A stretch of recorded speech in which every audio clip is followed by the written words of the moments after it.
Hello and welcome to my podcast, General Musings. And today's episode is not just going to be me rambling on about stuff, but instead we're going to be jumping into a conversation that I had with none other than Travis Neilson, who, if you don't know who he is, he currently works at Google. He's a UI UX designer over there. And we'll be talking a bit more about his roles and the types of stuff he's worked on. He's working with YouTube Music stuff right now, and it's really cool stuff. But more importantly, at least from my perspective, and probably not his, but from my perspective, he was the person who ran the DevTips channel, and you may or may not know it, but from basically the day that I discovered that channel, it was easily my favorite one, and I was very sad when he stopped. And we talked about a little bit why actually he stopped and how he's actually back with the channel now, which is why I reached out to him to see if he'd be up for a chat, and I was super excited that he was. And so yeah, we're going to be jumping in through a whole bunch of different topics, but the first thing we're going to be talking about is a little bit of my channel, and then we're going to go from there. So it was a really awesome conversation, and I hope you enjoy it as much as I had fun talking with him. Yeah, I was talking to Andrew Krause, who was the previous host of DevTips, and I was mentioning that I was going to be on the podcast today, and he was like, "Oh yeah, Kevin's cool," and he was like, Kevin kind of stayed in that pocket because I always felt a lot of pressure to go bigger, to go like more back-endy stuff, and to like do frameworks and all these things, and I was always just a little front-end dude, so I saw your videos. I checked out your channel, and like, we had conversations even back when I was at DevTips, and I was like, man, he like managed to like find a home there, and I was so proud of you, but also like just like excited that you did it, because do you feel the pressure to like go into spaces that maybe you don't want to go into because of the request, because of the algorithm, because of the numbers? Like, do you get pressure? Sometimes, yeah. There's a lot of, the main thing right now is everyone wants me to do Tailwind stuff, and I'm just like, no, I don't want to, so I'm not going to. And so you kind of like, you're like, I want to do what I want to do, and you stay there.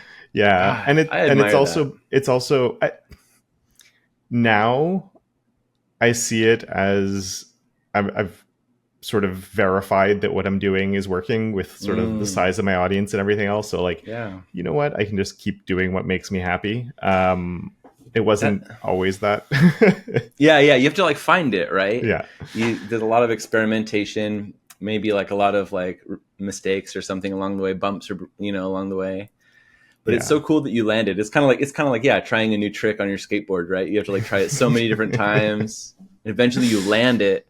And eventually it becomes like the trick that you're known for. So this is cool. Yeah. So what is your like schedule? Do you keep a tight schedule? Like what's your, Yeah. So when I started my channel, I was really inspired by everything you had done with DevTips. And I know at one point, you had your like, you committed to your schedule, and I'm the type of person that I think, I could be wrong, but just based on seeing other stuff that you've been up to, I think you like, it's easy to be like, here's a new thing I'm going to try. Yeah.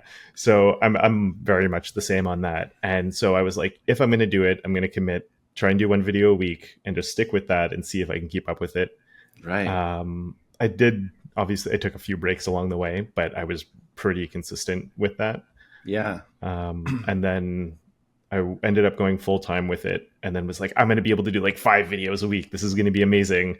Okay. And I do 2 videos a week, and that's like, that's a lot of content. That's I'm realizing now. Yeah. How long have you been doing 2 a week? 3 years. Oh, okay. Yeah. So yeah, that is definitely a lot of content, especially if you're like doing like high quality deep dives and just like because you can go fast if you skim, like, I just read the API, here's a preview, next video, what else is new, what framework should we just read the docs about? But like if you're like given like, in the trenches insights, because you have to be a practitioner yourself. Yeah. So how do you stay sharp? What do you do? Yeah. It's a little bit of just trying to keep up with what's happening and then playing with it as much as possible on the things that look interesting. It does lead to like these waves on my channel where all of a sudden like one thing will be talked about a lot because I'm really jazzed about that. Like, I have no idea where you're at when it comes to like the state of CSS and everything nowadays. Yeah.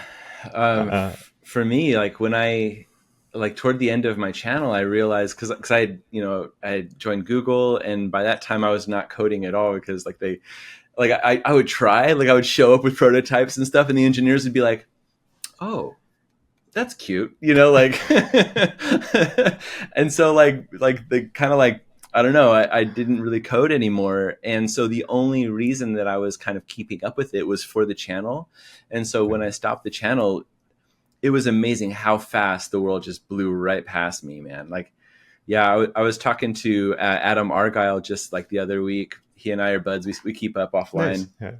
Yeah, he's a great guy. And he was just like explaining to me like what he's excited about and what he's into. And I'm just like, I kind of know half the words you're saying.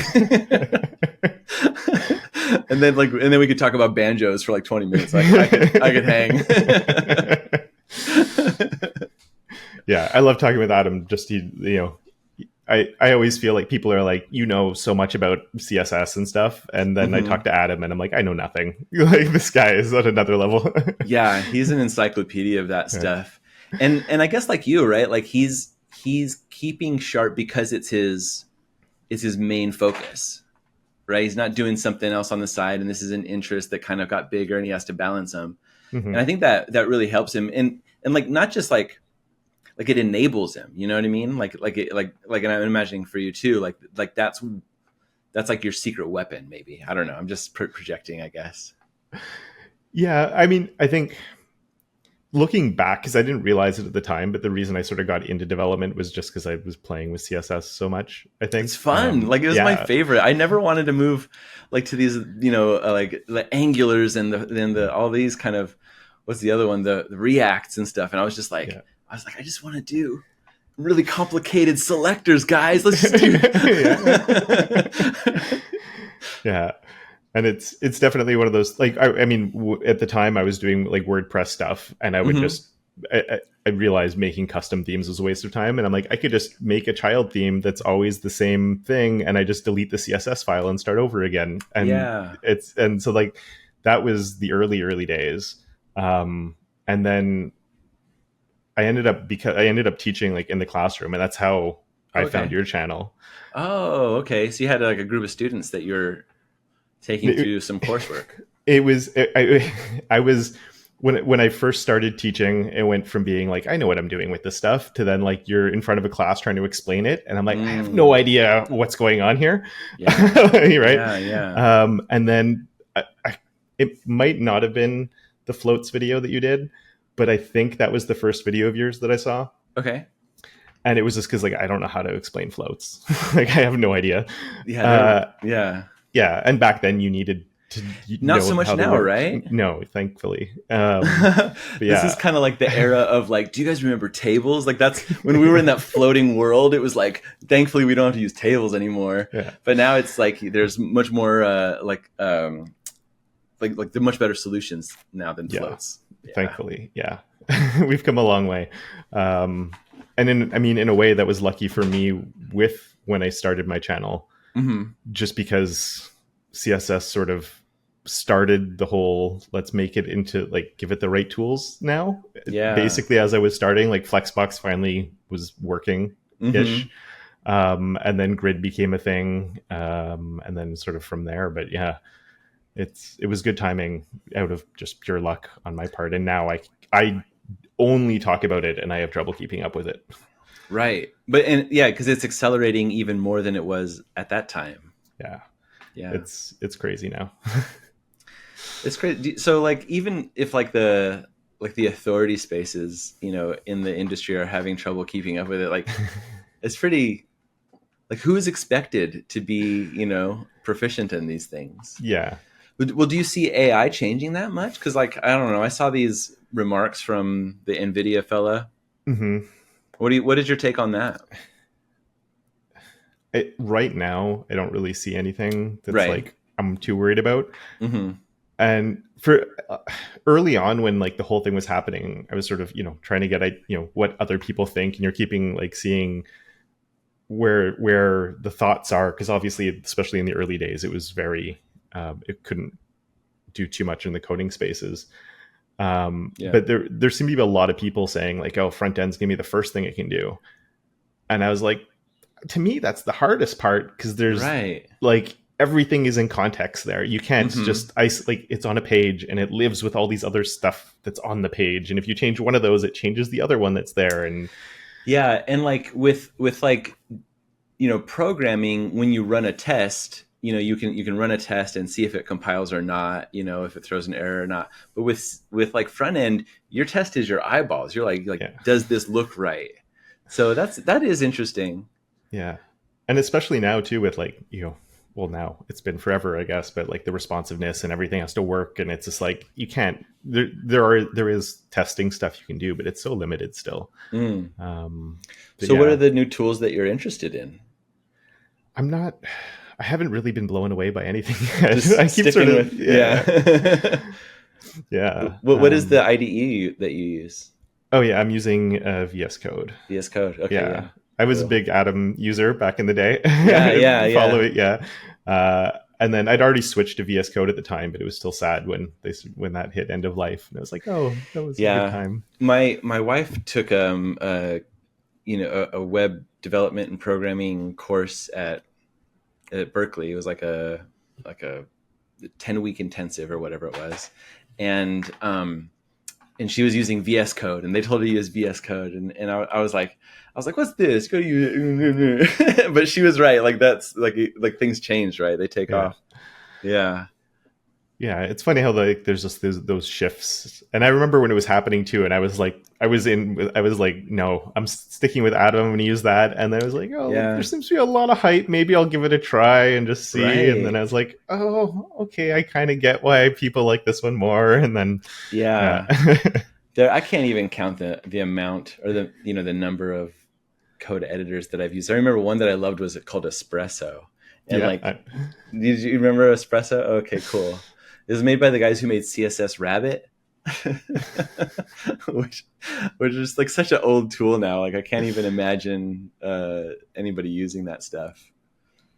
Yeah, but we see that in the UX side too. Like for example, InVision just closed. That was like big news in our industry because like they're like, oh, if like they were the top of the world at one point, and like I think don't think you can see it, but it's like an InVision shirt, like it's all faded because like all of the t-shirts that I have are like 10 years old shirts that I got from like some conferences back in the day. but yeah, like and I saw this post on Medium that was like Figma's next. Like you got to like realize that, even though right now it seems like they're like a $10 billion thing. It's pretty wild. Because I remember when InVision started, and it was like I think they were the ones that started with like the interaction, right, where you could actually like create the different ones, but then show what like, and it was cool. Like you'd had like the things that would slide in and move around. It was like mind blowing at the time. Yeah.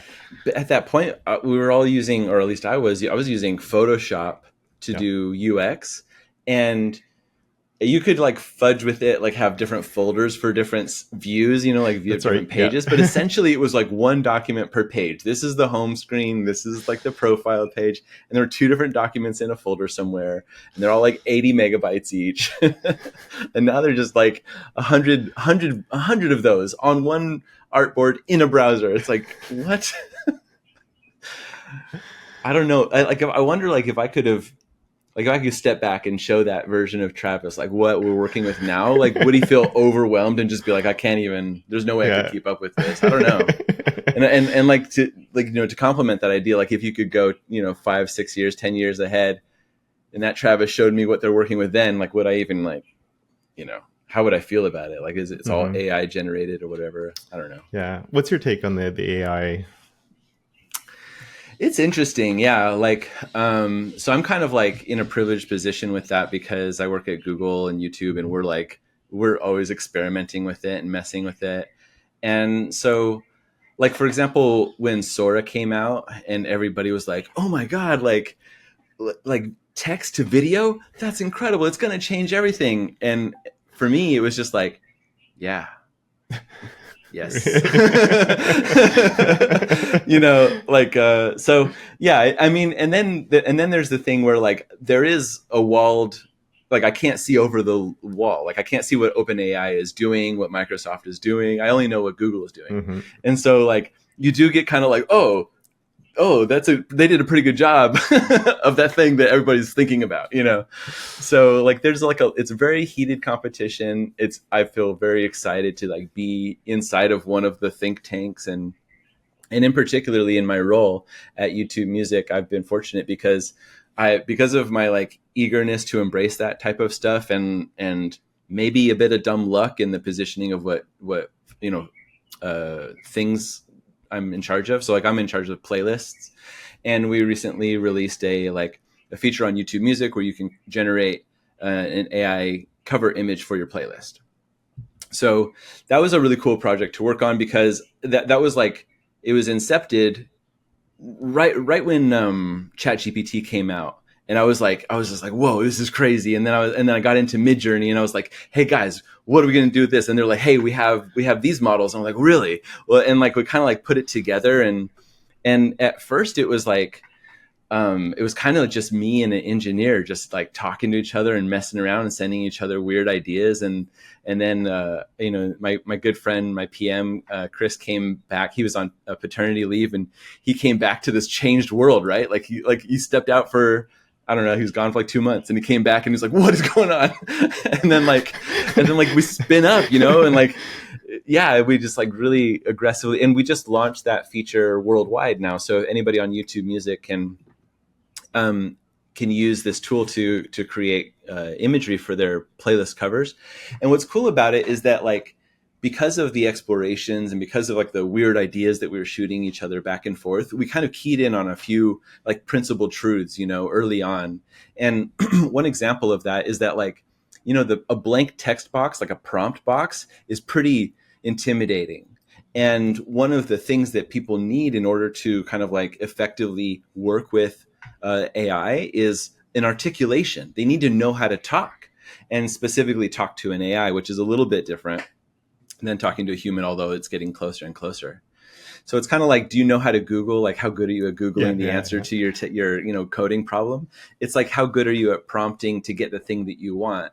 And one of the things that we learn, like, especially when you're prompting for visuals, is that you need to have the articulation of somebody who understands visuals. So like we really leaned in with our really great, our visual designer, our design director, what is her title? Anyway, Gabby Name. She's incredible. She's so inspirational, but she's our visual design lead. And, you know, and we started talking about like, okay, what are the terms that people use to describe images? What are the ways that people kind of like communicate emotions visually, and leaning into those things. So we created this, I could show you, I could hold it up if that's not too dorky. Yeah. So like let's find a playlist that I've made here. Okay. So here's a playlist, and I hit the little button, and I go into this kind of theme picker. Mm-hmm.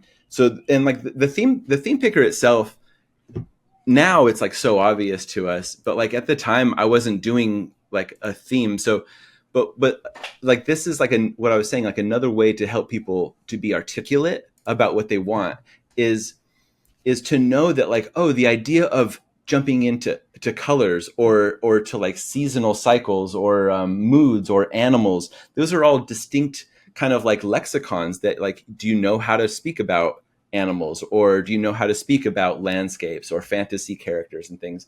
So jumping in, like, yeah, let's say animals.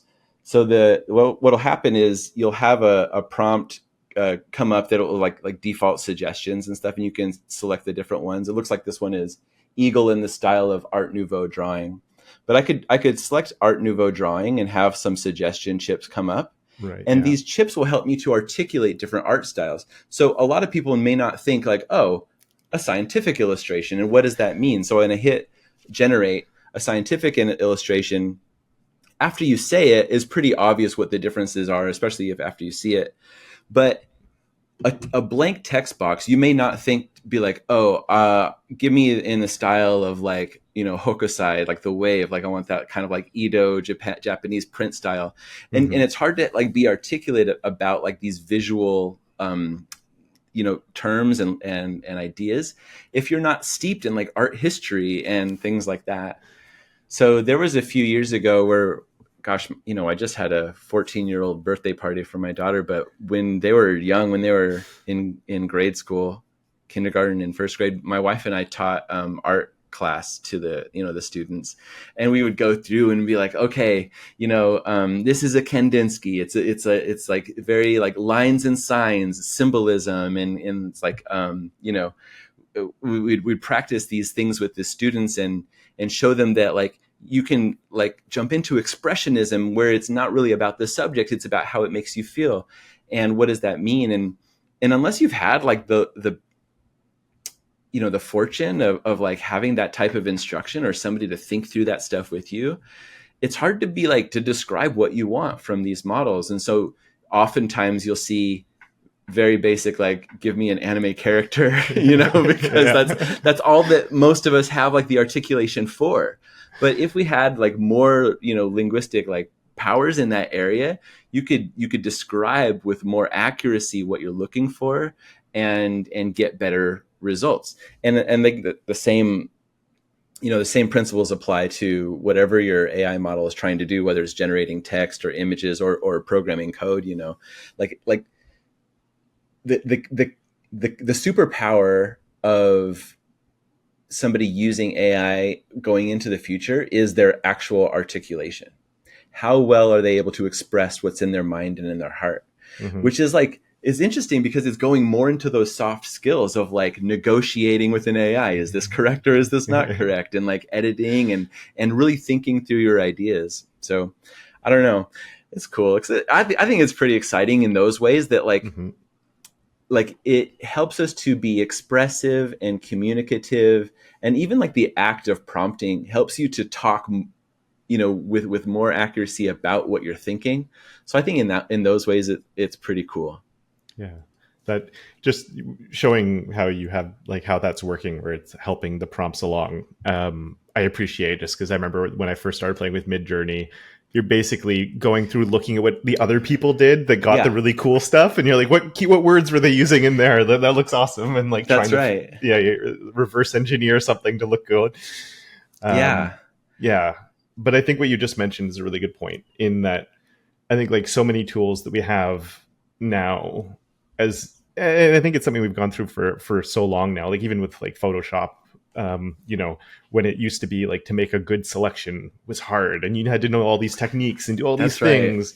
Yeah. And now you draw a circle and it just removes the background. You're like, okay. Yeah, right. Or it has or even now I think you can just add stuff to your picture too, right? And like it's crazy, but I think like you're saying, it's democratizing a lot of these skills that, mm-hmm. Like, and I get people that have, if you're that Photoshop expert that spent like 10 years perfecting using your pen tool and then the different things you had to do to like get the right background to get the complicated hair selection, I can see why you'd be disheartened that anybody can do it now. Yeah. Well, you have to have a group of people at the forefront to mm-hmm. kind of like solidify what are the use cases that we need. And then eventually you'll have a Canva who says, oh, we have a template for that. But they wouldn't have known what to make a template for unless they had the people who are trailblazing and trying to like prove the use cases, leverage the existing technology for their application. And I think the same is true for AI today, mm-hmm. like there's going to be people who are like, oh yeah, I'll do the circle thing here and feel good about it. But there are people who are pushing the boundaries. Yeah. And I think both of them I think there's room for both, and they're both kind of fun too. It is fun to think that I don't have to mess with the selection tool anymore. Yeah. Because then it frees you up to like, to push the boundaries in other spaces. Exactly. Yeah. And I think that's the interesting thing is like what by making that a lot less time consuming, what new things does it enable people to do? And like you say, that there's these other people that are coming now that are taking those things that it's making easy, but then pushing the boundaries. And it's like, it brings us to a new place that we didn't even know existed before, which is always exciting. Yeah. So sometimes you get that feeling of like, oh no, like my skills are no longer relevant, and you kind of get a little gatekeeper-ish, like, yes, oh, back in my day with that selection tool, you guys have no idea, you don't deserve to select the way I do. But yeah, I think you're right. Like there's people who will just be like, okay, yeah, selection is taken for granted, or like in, like setting up a CSS, like we used to spend so much time on our, what do they call them? Our boilerplates and things like that, but like now that like those kind of things are taken care of for you, the newer people, or the people who are like leveraging them, are just like leapfrogging and pushing those use cases forward to where the things that they're doing now that seem crazy and complicated, animations, whiz bangs, pops, and doodads, those are going to be Canva style templated for the next, the next round of things, the next round of innovations. And so I think that's kind of like a common cycle that happens, and appreciating that can like enable you to be excited about what's coming, Yeah. I definitely agree. Yeah. But at the same time, I do like, I get the constant thing now of everybody asking me, like, should I become a software engineer now or whatever? Like, is this job going to disappear? And I understand you don't want to learn something and then find out as you're sort of, okay, I'm ready to apply for a job, that job doesn't exist anymore. Right. So I understand that. But I also think I'm like, if it really is good enough to be a software engineer, is it probably going to be good enough to do a lot of other things too? So like, it's one of those things that I think things are changing. Yeah. I think in the short term, people don't have to worry too much. And I think it's just going to be sort of an evolution more than it's going to be a revolution. Maybe I'm wrong. I don't know. Yeah, I was listening to this economist who was talking about the future of universities, saying that like it's going to be a lot more trade schools, like 2-year, like becoming a plumber, becoming an electrician kind of things. And that makes a lot of sense to me, because like people will always have a toilet, like there'll always be like a pipe busting somewhere. Whereas like, maybe, yeah, I don't know. maybe there might be like a little AI that'll fix your pipes, like I can't really tell. I can't. We have the new Roomba can also fix your plumbing. Yeah, but I mean, it's more likely that those types of things will be like hyper specialized. So like when you buy the pipe, it will be the self-fixing pipe or something. Yes. At the time, or whenever pipes do that. Yeah. But Mario will always be needed, right? The princess will always need to be saved from the castle. Yeah, and there's always something that's going to need to be done, and we just don't know what that will be until we get there, I think. Yeah, and when it comes to coding and programming, I think that like specifically, there's a lot of value in like just the modality of thinking that way, and like understanding the tech stack from the top to bottom enables you to like understand the problem that maybe somebody who just interfaces with a prompt box may not be able to kind of go in and understand. Yeah, and it's problem solving at the end of the day, which is a skill that is always going to be useful. Yeah, I have a good friend, Nick Matarisi, who's kind of like, in my opinion, on the forefront of like AI with UX, and I'm like, I just asked him today, I was like, Nick, what do you do most of the day? Like this is very interesting that you're showing me all these interesting demos, but like, what are you doing? And he's like, I'm reading most of the day. I'm reading white papers. I'm talking to engineers and researchers and asking them questions. And when I see something here and see something here, I ask them if they can connect, and then together we kind of come to something new. And so like, I think those skills, of just like ingesting information, looking for connections, and trying something new, I don't think that'll ever go out of style. If you don't mind if I shift the conversation a little bit. Yeah. Let's just because you, as I sort of alluded to, you were one of the reasons I started my own channel. It's very sweet. It's so nice to hear. We'll go to like the early days, actually, when I found you because I was trying to teach floats of all things. Yeah. Now we're worried about the AIs being able to take over things. So it was a simpler times back then. Oh yes, I remember floats. Yeah. But I'm wondering, just when, I guess, why do you start Dev Tips? Oh wow, yeah. So okay. there's a few ways to attack that story, I guess. I'm just trying to like catalog which one is the best here. I think, okay, so I was at a startup and I was a UX designer, and the startup was, it was called Tubular, and their job was to kind of like understand the world's information in terms of video. So we would ingest a lot of video, perform analytics on it, like big data, number crunching, and then we'd help Disney understand their, their audience. We'd help MGM figure out their new approach to whatever. And a lot of that was YouTube, right? Like ingesting YouTube, understanding it, helping creators like grow their audiences and stuff. We had a tool that was self-serve, and then we also had like a what do you call it when you talk to somebody? Like a service, You're right. Yeah. A consultation arm of the thing. So anyway, I was in charge of building this tool for mostly YouTubers to help them understand and grow their audiences, kind of like basically what YouTube Analytics is now. But back then, YouTube Analytics wasn't that great. And I remember being at one of the VidCons where YouTube released Studio. YouTube Studio app, and they were like, you can reply to comments, and we were like, wow, reply to comments on the phone, that's crazy. Like I remember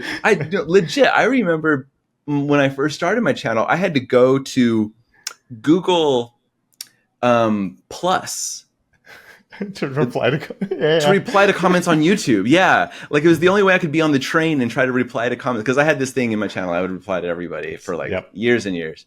But I remember when you made the video saying like, I can't do this anymore, and you seemed really like bummed out. But you're like, I can't keep up with it.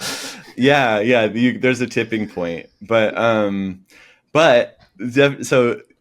Anyway, going back to this, why I started the channel. So one of the functions was I went to VidCon, and my first VidCon I was there, and I didn't really know much about video. I was making these UIs and like these analytics for people, but I had no idea, not a lot of empathy. And I had met a few creators, they brought them in, we talked to them, but it wasn't real, When I went to VidCon, I started like talking to these like basically kids, like teenagers who were making channels, they were making content.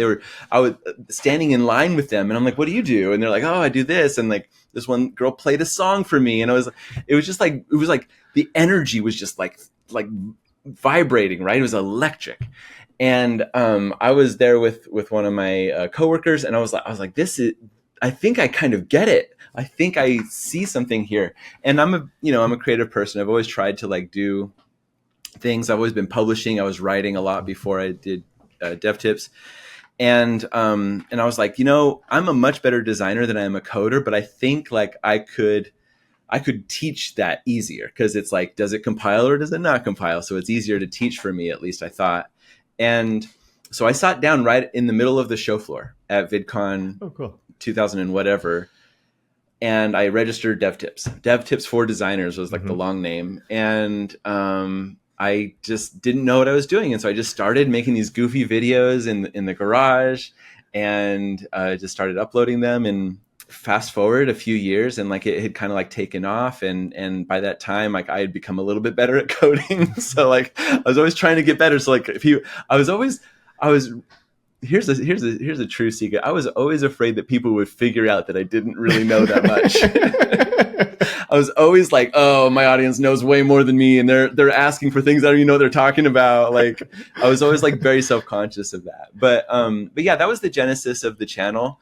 Eventually it became something else, right? It became a journal. It became a community. It became a way to like, I still talk to people that I met back then. Some of them were just like people who would show up in the like I'm talking to you now because of just we meeting back then. There's a fellow Joey Bergeron. He invited me out one year to a conference, and he put me up at his house. I met his parents, and like it was like really cool. And we're still friends. I call him like every year, and how you doing? What's the latest? And that, so I like to do that. Like I like to call people on the phone just to like catch up, because I think like that's like the last real piece of like connection technology that requires no anonymity. Like you have to put your voice out there, and you have to be in real time, and it's not exactly a FaceTime, but yeah, one of those examples was I partnered with Adobe for a while doing live streams and stuff. And the guy who had me on, Michael Chase, I had lost contact with him. And then I was just thinking about him like a month ago, and I called him up. And I'm like, what are you doing? He's like, oh, I'm over here now. I'm like, really? Okay, wow. And it turns out that he's like the director of apps and AI at Shutterstock, at like this, other company. And like their business has been changing with AI quite a lot too. He's like, yeah, people don't really look for like for stock photos anymore. So they're like more of a data company now that serves large like models, like Google, and that's like the training ground. Yeah, like training content. Yeah. It's really interesting. Like people do shift around. Like now that we're like maybe 10 years out of the beginning of Dev Tips, a lot of the people that I met and associated with early on have kind of landed in different spots. And it's kind of like a graduating class, like where have you gone to? So it's kind of fun. I don't know. But that was the beginning of Dev Tips. I mean, a lot of what you said there is, I think, why a lot of people, like you said, it was more than just the channel. Like there was I guess you were early enough in YouTube. There wasn't as many just like development channels around either. Yeah. But, because I think there was probably the New Boston. I'm trying to think who else. The New Boston, that was like the big one. Yeah. Yeah. The other one was Scott Tolinsky, and he was doing Level Up. Of course. Yeah. And then there was also like Will, he was doing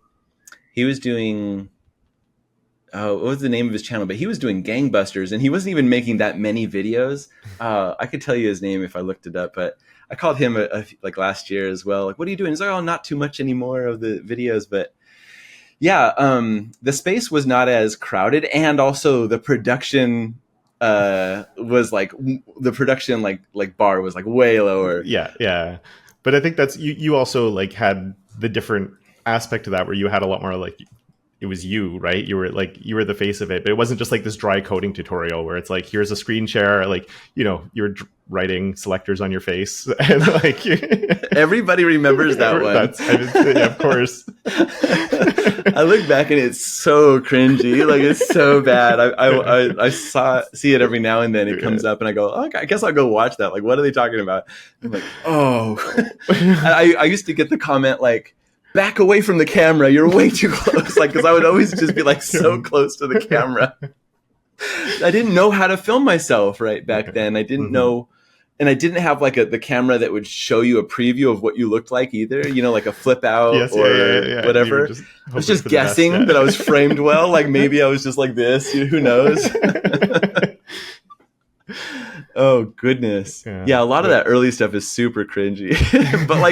but like in an okay way. I don't know. Yeah. But I think that's, I think it helped sort of, it had that personality, and it had, you were having fun with it and just like, experimenting and playing, which I think is important. I know when I started mine, like I think that was one thing I wanted to have was that like personal connection, because as much as like that's what I loved about your channel and with Dev Tips, it wasn't, I loved the code, like that was the fun part, that's what brought me into it, but like knowing the person who was there and feeling like there's an authentic person on the other side was a big part of it too. It means a lot. And I would say it's even more valuable now. Yes. Right? Because like it's so quick, like to have an AI generated video that'll answer your problem, or just talk to ChatGPT to answer the coding problem. But like there is something like, I don't know about you, but I'm in front of this screen like 10, 12 hours a day. Like all my friends are in this box, Yeah. And so like it's really nice to have like a pleasant personality to kind of like to consult with. Let me ask you this. Do you have any channels that you've watched for like more than a year, like a long term, that like you followed for a very long time? Yes, but a lot of them I don't follow anymore. I still make lots of videos, but I don't actually consume as much as I used to. Interesting. So yeah, actually, I mean, that's such. Now I got into sim racing. I spend. What is sim racing? I spend way too much money on driving fake race cars on my computer. Oh, it's like a video game, but it's very immersive. Yeah. I have like like a fake cockpit in my basement. And yeah, so that's cool. There's two channels that I follow quite a bit there, and try and keep up with them. And you've done it for like a few years now, like yeah. And So it's you've cool seen them grow and change. Yeah. So one of the guys started as like this, I don't know, he's probably like 21-year-old, whatever, that was in his apartment, like this little apartment, nothing, just doing his sim racing and like making ridiculous videos. Like it was for fun. And now he's actually like professional driver on a racetrack with real cars and stuff. Oh, so you're really? seeing like, like he's completely like, you're like, oh shit, he made it. Like he's living his dream and like everything. And like, it's, so that's, stuff like that's cool to see. And even there's lots of channels that follow that stuff, but it's definitely the ones I actually watch are the ones where the person is sort of the right. Yeah. Like there's like, and you kind of get to know them over the years, and like if they, like, and like I don't know, it's comforting, I guess. It is, right? It's like a friendship, but it's like it's one-sided, which is like that awkward thing. Because like even for me, like you've obviously you've talked with and met people, but I find like whenever I do meet somebody who knows me, it is that weird thing because like they know me, but I have no idea who they are, and there's that like weird like that relationship's kind of awkward at the beginning. Parasocial. That's what that's called. Parasocial relationship. Yeah, it could be awkward for you. Yeah. I think for them it's not, because I think the same person that so like on that side of things it's exactly the same, but it's sort of like they know me and everything, and I'm sure like if I was to meet somebody that I've been following online for a long time in person, I'm sure I'd be a little bit nervous or whatever, but at least you sort of know who you're talking to, and it's just like it's a dichotomy is not the right word, but there's like it's like an imbalance. Exactly. Yeah. There's an imbalance in like how it starts, but I mean, it goes away pretty fast, but it's just like that initial thing can be kind of. Have you ever like kept in contact with anybody that like has been a fan and transformed into a real friend? Yeah, for sure. There's a few people in my Discord that I'm always talking with, and we're sort of like, not just in the Discord, but we're like DMing and stuff that I keep in touch with. And the one thing I've never been good at is like meeting people, because I just stay in my little space. But last year was the first time I went to an actual in-person conference. Oh, okay. Which one? It's called That Conference. Okay. So I met people that I knew just like through Twitter and through other stuff, but now it's like, oh, now we're good friends because we actually met, and I made other people that knew me that I didn't know them, but now we're actually like chatting all the time and talking, and I'm looking forward to meeting them next year when I go, and like it's one of those things where it's funny because like you always hear like it's like a little bit like we mentioned where it's like we're always on the computer and in this, and like that thing of actually meeting in person is such a different dynamic, and something that I probably put off for too long. And I'm happy that I'm getting out of that box now. Do you get energy from meeting people, or does it drain you? So I've always considered myself an introvert in that but I'm also, I'm a little bit weird because I won't shy away from social like interactions and stuff. But just like once it's done, I definitely need to like unwind afterwards. Same. Yeah, same. I read the book Quiet, and I took the test, and it said I was an ambivert, which is like in the middle. So yeah, and I'm like, all right, but I feel like I'm like that. Like I'll like if I'm in the zone, if you kept me at a good time. And I can definitely like be fully engaged in what's happening, but then like don't talk to me for 2 days. Like I need to, like... Yes, yeah. So, circling back to a little bit with dev tips, you were saying you're meeting you're getting in contact with all those people and building stuff. At what point did you realize like, oh, this is because I guess at the beginning you're planning out a channel sitting on the floor at VidCon. Like when did it start getting to the point where you're like, oh, this is actually like a thing? Well, I had partnered with a few channel. Quentin Watt is a name. Yep. Yeah. he did PHP. So like, I guess even then I was setting myself up with like these people that were like going into areas that I really had not a lot of interest or skill in. But that I remember like, yeah, waking up the next day after like I released a video with Quentin and having 300 subscribers. And I was just like, wow, that is incredible. And it was like, yeah, I think that was when I realized it was something that could be bigger. You know, it could be something. And so I realized also like partnering with other channels and like doing like you know, collaborations and stuff was a big part of that, because there was just a lot of exposure that I didn't have, and I felt like people might like it if they were exposed to it. So I think that was like the part where I realized, and also like I was also being reinforced by my employer to do it, because like I was like the only person working at this company who was doing, you know, we were doing analytics for online video, who was a creator. And so often in meetings, they'd be like, Travis, what do you think? You're a creator. I'm like, I am. And here's what I think. You know, so like there was a lot of reinforcement there. Also like my wife and kids they were cool with it, and they were helpful and, you know, accommodating, I would say more so. My kids were small back then, you know. Like I mentioned, we just had a 14-year-old party over here. It's crazy. So crazy that they're so big now. But back in the day, yeah, they were small. Like I was watching a video, because not just taking over the channel again. I'll tell you a really crazy story about that. But taking over the channel again, I was going back and I was like trying to make a playlist of like my favorite ones that were old, so people kind of like could get a taste of old dev tips classics. Too. Yeah, the classics. Yeah. And I found this video where like my son was sitting on my shoulders, and I was like just doing like a selfie talk about some coding, and I'd just be silly and say, "What do you think, buddy?" or whatever it was, you know. And like now he's 11, he's a big boy, you know, like. And the other day, because we work out together on Saturday mornings now, we have hurdles and we have like cones and we do like the things and sit-ups and all that. We have like a little regimen, which we actually got from ChatGPT. I was like, hey, my son's 11, I'm 40. What's our workout plan? And it gave us one. It was pretty cool.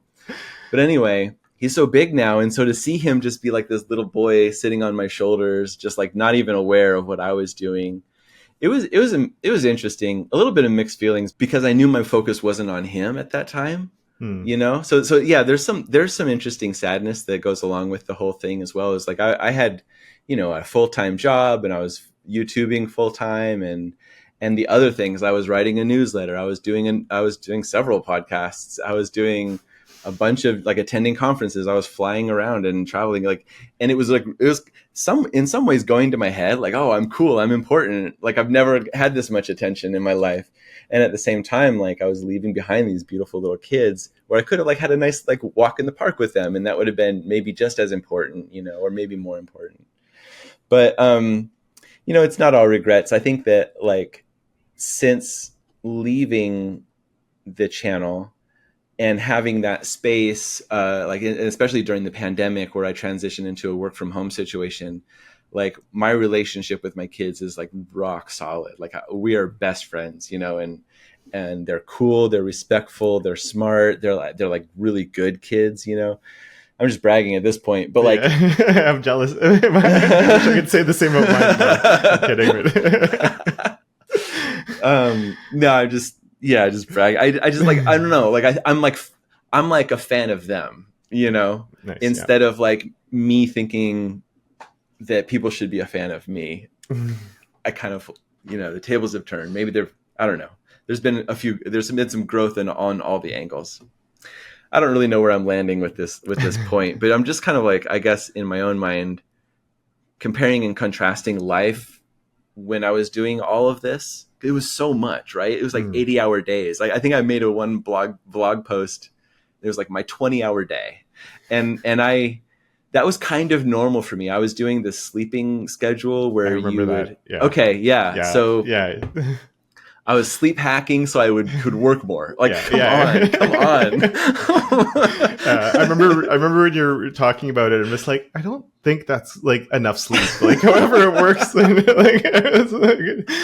Well, I fell off of that schedule because it's like you have to get your naps in at the right time of the day. And then when I got hired at Google, I would like be sleeping in the conference rooms and people would just walk in and turn on the lights and I'd be like, oh, like laying on the floor. I was like, this is not sustainable. I would try to like leave sticky notes on the door, like, I'm taking a nap in here, leave me alone. But it didn't work. There's just not enough conference rooms to have a nap schedule like that. Yeah, but like so like leaving the channel was a really big wake up call to like my personal life and like trying to get that house in order, because all of that work, it was inflating my ego so much that like I thought it was important. And then when I stopped having people telling me I was awesome every week and stopped having emails come in that were just like whatever, the only people still there were the people that like really loved me, you know, and not in a sad way, like in a very like wow discovery way, like this is actually incredible, like this is like when you focus on it, being loved is really fun, you know, like not being praised or being you know whatever, but like having an intimate relationship and watching them grow and like having them teach you and stuff. Wow. I don't know. I'm just getting off topic, I guess, but it's all good. Yeah. So that's why like now the channel is back in my possession. Do you want to hear that story? I do. Yes. That's so weird. So like it kind of like happens every now and then, even I hadn't been on a part of the channel for like 5 years, but I would get these emails like, hey, you know, like just spam emails like, hey, we want to partner up with you. Like, you know, and I got this email and I was feeling a little cheeky and it was like, hey, do you want to make a video for our, you know, new platform or something? We're partnering with creators. And I was like, fine. Yeah. So I send them back an email being a little cheeky and I was like, I'll do it. I'll make you a video for $10,000 and it'll be great. What do you think? And they write back and they're like, oh, well, that's not our budget at all. And also we were looking at your channel and it's not active. You haven't posted in like 2 years. And I was like, dude, I haven't even been a part of that channel for 5 years. I was like, but I got this other channel, you know, I can post it there. It'll be fine. And like no response, nothing at all. But I did get a side email from somebody else who I didn't realize was like CC'd on it, right? Because like when they do these things, they just send them out to whatever contact emails they could find on the internet. And it was Andrew. Andrew emailed me. It's like, Travis, it's so crazy to reconnect like this. And I'm like, reconnect? Like I still thought it was like one of these guys, you know, like, right. Oh yeah. Here they come again with another pitch. Yeah. I'm like, what? And so, and then I look into it and I realize that like, it's a little different in the tone. And I'm like, oh, this is Andrew. And I'm like, well, yeah. And he's like, do you want to like talk? And I'm like, yeah, sure. This is weird. Let's do it. And we get on a call together and he's like, yeah, he tells me the story. Like, the dev tips from the Switzerland guys, like they went through some personal things. They had to close it down. And I was like the Discord guy. And I said, well, I'll just keep it. Like, there's no sense in just throwing it away. And so they were like, yeah, we don't care. And then he was like, do you want it back? I was like, what? So like 5 years later, this channel goes like around the world, right? It's been owned by several different people. And then like mysteriously, it's just like because of a random troll email that I was doing, like the scamming on some guys because I was bored, you know, it lands back in my possession. And I'm just like, whoa, this is such a trip, you know? Mm-hmm. So yeah, right there, we like log in and he signs it over to me. Andrew's dope. Like no, like nothing, you know? And we still, like, I called him last week just to talk just about nothing, just what's up. And yeah. And so I sat on it for a little bit. Like I told my wife, I'm like, do you know that I own DevTips again? She's like, what? So like, yeah, I don't know. So I'm like thinking like, what do I want to do with it? I was like, mm-hmm. I don't even know how to code anymore. like it certainly can't be the thing that it was. And also like I did a quick audit of like the competitive set, you know, everybody who's in that space, production levels are high, content is high. You guys are killing it. I could not even compete anyway. So I'm like, well, what do I want to do? And so I was talking to my good friend Max, who's actually, he could compete. He's a really great programmer. I met Max way back in the day when I lived in Las Vegas in like our early 20s. We both had a job at this design agency, and this is back when I was doing print. I didn't even know how to do code, and he kind of got me into WordPress back then. And anyway, so I'm talking to Max on the phone, and I'm like, hey, dude, like I got this channel, like it's so weird, like, and he's like God, I can't like really talk. I can't speak highly enough about this guy. Like he's smart, he's funny, he's very like well rounded, he's well read, like anything you talk about, he kind of can talk about it too. And I was just like, I was walking through Costco talking to him about, this or that, like movies or like books and philosophy and stuff. And I was like, we should record our conversations. They're really good. And he's like, yeah. And I was like, oh yeah, I have dev tips now. And I was like, do you want to do a podcast? And so, yeah, Max. And then I told my wife, and she's like, oh, that sounds fun. I was like, yeah, you should, yeah, let's do it all together. And so, yeah, we just, like I said, we just recorded this 2-hour conversation that nobody wants to edit. so we do need AI to help us edit things, I think, in the future. That would be great. Or just do it live. But that's the story. So we published 2 episodes so far, just kind of talking just about what we want and stuff. And it's kind of cool. Like we didn't really know what our goals were. And he was like, I'm just here to chill. Like he's like, I get to talk to you more often, so I'm here. And I was like, oh, that sounds about right. Like that sounds like the right speed of what I want Dev Tips to be. And yeah, like, I don't know, I'm kind of excited. We'll have that drop off of people who like are not tuned in for that. Mm-hmm. And then it'll just be like, fun times, I guess. I don't know. Nice. And the comments have been really supportive, really encouraging so far. It was nice to see you in the comments there again. It was nice. It's cool looking at it too, just like all the people that are like, remember, like so excited to like see like a new thing pop up and just being like, I remember like I was learning and now I have a job and like all the different like stuff like that. And it's like, that's so cool to see. Yeah. Kind of like I was talking about, like that graduating class, like it's been enough time that a lot of people who are early on and trying to cut their teeth with like early dev tips, now they're like working professionals, and they're doing it. Some of them are like really doing it. And it's like, I don't know, kind of mind blowing, right? Like that you could be a little part of their story, and just be involved in them and their life. I don't know. It's so crazy. Yeah, it's really cool. And I'm glad it was cool seeing like when I was in my Discord, and it was one of the people, Brent, who I talk with a lot. And he was just like, I think we were joking about something with the "Do You Jade Bro" video came up or something like that, because he was talking about Pug. Yeah, Pug. And then he was just like, "Oh, did you know like he has the channel again?" And I was like, "What?"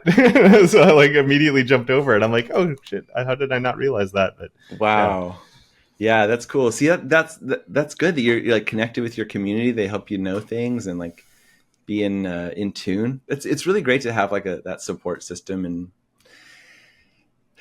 making friends. I think really like the most valuable thing, like 10 years later, the most valuable thing is the friendships. Absolutely. Yeah. On that, like for you, was it hard to let it go when you made that decision? No.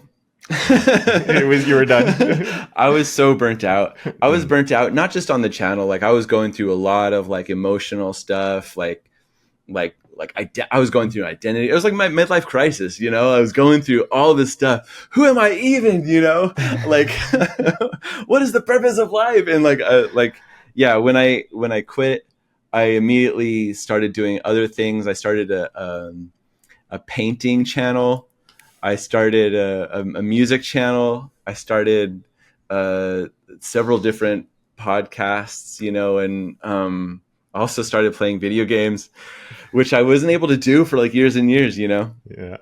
And so I don't know. It was definitely like a moment where, oh yeah, and I got really big into music again. I was able to play music and like express myself through singing and playing piano and playing guitar and stuff. And and that's something that is really important to me even now. Like I have to play piano every day, and if I don't, like I feel a little weird and a little bent up and stuff, and like oh, did I sing today?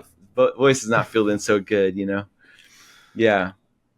So it was more of a relief in a way when you finally. It was, yeah. There was certainly a lot of things that I missed. I missed right away. I missed the attention. Right away, I missed like the every week of congratulations. In the comments and also like and like there's something really invigorating about like having resources. So I could be like, hey audience, what do you think about this? And then like so many like resources would come in, people with opinions or even kind of like things, they would send you things or whatever. Or if I needed money, I could just like sell a t-shirt quickly and get some money, Like I'm still on the waiting list for your jQuery course. Son of a gun, you're never going to get it. Yeah. Gee whiz. Yeah. Well, because like leading up to the burnout and end, there was like some big plans. I had designed this whole community website thing with badges and like awards, and people would have profiles, and then also I had like plotted out a few master classes and like jQuery, which is so dated, right? Like,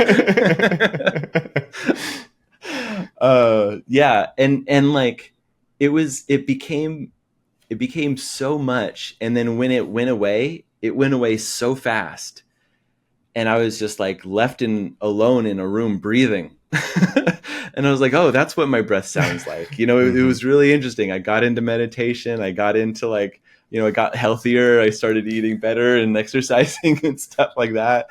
So yeah. And my relationships got better with my family. And so there was changes all around, Yeah. Yeah. So yeah, it sounds like, it was for the best, but I think it, from an outside perspective, we were all kind of sad to see you go, but obviously it was something that needed to be done. Yeah. I think that's good. I mean, that's like the pattern of life. Like there's always going to be, a double-edged sword to every choice you make. And if you don't make a choice, it'll haunt you, Mm-hmm. See, and also like the way things come around, like I never knew that I would be like hosting Dev Tips again. Okay. I never imagined or never even really wanted it, but like here it is. And like, I'm saying yes to it because like, I think there is value there. And maybe I was a moment ago talking about all these like, positives and negatives, but truthfully, like those relationships are really the thing, connecting with people, sharing a part of their life story. And like, that's just a really powerful thing. So it's worth it, Yep. And life goes in these cycles, these cycles of energy, like there's seasons of peace and seasons of war, So if you're at war for 5 years straight, take a break. Yeah, you need to, definitely. Yeah. And I can relate in a certain extent, just because when I did end up going full-time with this, instead of doing it, the same idea, it was nights and weekends with a young family and stuff. So like I think one of the reasons I thought I'd be more productive is because I'm like, I can just keep this schedule going, but with the channel, and then I have all like, but instead of doing that, it became, okay, now I actually have my nights and weekends and all of this other time that I can use for my family and for these other things. And that's not just, wonderful. Yeah. So are you able to keep good boundaries? Most of the time. Yeah. Yeah, I think so. And I try and prioritize not overdoing it, which is hard in a sense, because like part of being able to do it full time is selling courses and stuff like that. Mm-hmm. So then like there is like, I need to find the time to do that. And I have like, I did a pre-sale on something. So like some people bought it, and it's like, I'm slowly releasing, but it's been a lot slower than I wanted. And I feel like the pressure of like, I need to get this done because these people paid money for this product. And so that's like, and the longer it goes on, the more that sort of, okay, now maybe I need to like spend a bit more time on that. Yeah. But it also, I've been thinking about that lately, and just being like, next time that there's no pre-sale, I need to do this at my own pace that's like sustainable, because I don't want it to become something like, I want it to be something where I can do it at my own pace and be happy with it. And I think that's important because Yeah, I could see it both ways. Like there's nothing more motivating than having somebody else say, "Where's the thing?" You know, Yeah. it's like having a boss, right? Um, and then also like if you dream about the thing that you want to make, you're like, I want to take my time with it. I want to think about it. I want to make it the way I want to make it.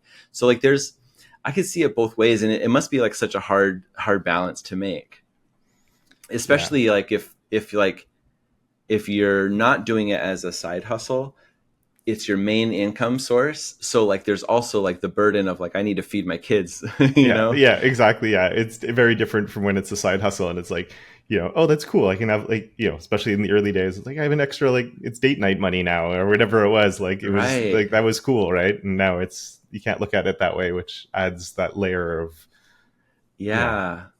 Yeah, that must be really intense.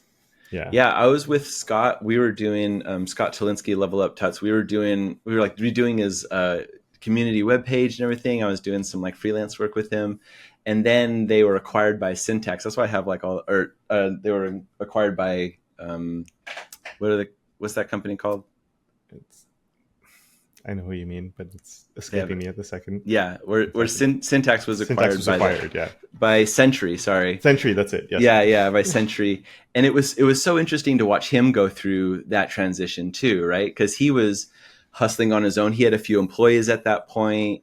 He was making community, working on the podcast Syntax with Wes, and then like I could see the relief like when they got acquired, because like he was holding all of this up with his own shoulders. Mm-hmm. It's a lot, man. I'm sure that you feel that, right? Yeah, Yeah. but I'm also really lucky that I get to just talk about CSS all day long, and like it's a pretty privileged spot That's the at the one. same time. Yeah, Yeah. When I realized that was like you got to stay in that pocket, I was like, dang it, he did it. Like that was like kind of the dream, like just to stay in that front end happy place. yeah, and it's definitely at one point it was when people would be asking me for like JavaScript stuff, and I'd just be like, there's other smarter people than me that can tell you all about that. Like, please go look at them. And like, sometimes I'll talk about some stuff and then they're like, oh, you're really good at explaining that. I'm like, do you know how much time I spent researching that to make sure that it was good? Like, I can't do that regularly. That's like, yeah. Do you find new ways to keep it interesting for yourself? I have to go back and forth a little bit on the type of content I'm making. Mm-hmm. Like, sometimes I'm just like, I just grab like either something on Dribble, or there's like websites that are like, here's like these layouts and stuff. And I find something that's actually like really easy to do, where I can just sort of mindlessly create it and just record my way through it. And it's fun because it's like, there's a little, there's the challenge of piecing it together, but it's all things I know how to do. So there's no stress. I can just sort of piece it together, do that. And like, I'm not researching anything. I don't have to figure anything out. And it's just like that sort of like, every now and then I have to throw one of those videos in there, or it's just like some like, here's a cool button. We're going to make this cool button. And that's it. And like, I'm not teaching anything specific. We're just going to learn a bunch of stuff because we're doing that.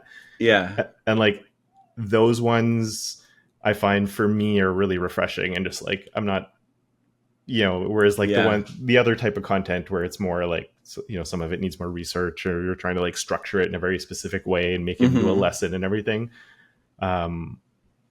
Yeah, I do a few of those more relaxed ones, and then I'm like, okay, I can sit down and actually like spend some time on this other stuff now. I'm ready. I remember this one time I was trying to teach gulp and I could not get it to compile at all ever. And I was like, the video is due on Monday. How do I get this done? Like, this will not compile. I remember just like I can't come to dinner. Gulp won't compile. It can be so intense sometimes. Yeah. Trying to make the date. Yeah, and some of like the stupid things when you're like, you're trying to record and it ends up being, you think it's going to be a 15 or 20 minute thing, and it's like 2 hours later, and you're just like, what's wrong? I did this before and it worked, and like, I don't understand. Gosh. Yeah. Do you write your scripts, or do you wing it? Or like, what's your process of recording? So it depends on again, the type of video. I'll usually build, well, actually I started doing ones where it was like, can I build this? Where they're completely unscripted. Yeah. Sort of like a live stream, but where I'll edit out like any huge things. But those people like those. So I like that because, again, it's easy. I don't even have to really prepare for it. If it's something that's more like a really like, let's learn how Flexbox works or something. Yeah. I won't script the entire thing out, but I'll build out whatever demos I want, and I'll have an introduction usually, and then that gives me sort of the scaffolding that I'll work from. Yeah. I used to really struggle with that, with the scripting and stuff, because like I wanted it to be good, and I would, if I didn't have a word for word script, I would just mumble all the time, be like, and I mean, like all the time. Yeah. But the problem I would have is when I do really in-depth scripts that I'm happy with, when I'm recording it, I sort of get into that, and then I'll finish recording and look back, and then I'm like, oh shit, I didn't say those 3 things I wanted to say. Those 3 things. Yeah. And I'm just like, do I re-record the whole thing now for that? Is it worth it? And like, I'm really all torn and stuff. So now I'm like, I'll come up with a rough outline, but I'm not going to like overdo it. Yeah. Dude, that's so fun. I really liked that. I had I'd go down to the garage. We had a detached garage at the time. And so it was kind of like this little space to go and like go into the lab. And I remember like, cause I would record at night when the kids were sleeping, put them to bed. Then I'd kiss my wife and be like, I'm going to go for it. Wish me luck. Like, I don't know if this recording is going to be any good, And like, she'd be like, you always say that. You're fine. That's awesome. Well, I have to get running soon. I appreciate you jumping on. I also just want to say I appreciate, again, everything you did with Dev Tips and everything else, because I wouldn't be here today doing this and everything I'm doing if it wasn't for what you'd done with that. So just, That's so sweet of you to say, man. I'm like really... I'm like happy for you. Like you're doing it like this. I could never like get into that level. And so I'm like so impressed. I'm like, what's it called? I'm so excited for you because I feel like you made it, you did the thing. You did the thing. It's definitely like on your shoulders, the standing on the shoulders of giants or whatever it was. And so appreciate it. So just to wrap up, I want to say a very big thank you once again to Travis. And if you enjoyed this, you probably would really enjoy his podcast that he's running over at DevTip. So that is the first link that is just down in the description/show notes. So definitely go and check him out. And with that, thank you so much for listening. And until next time, don't forget to make your corner of the internet just a little bit more awesome.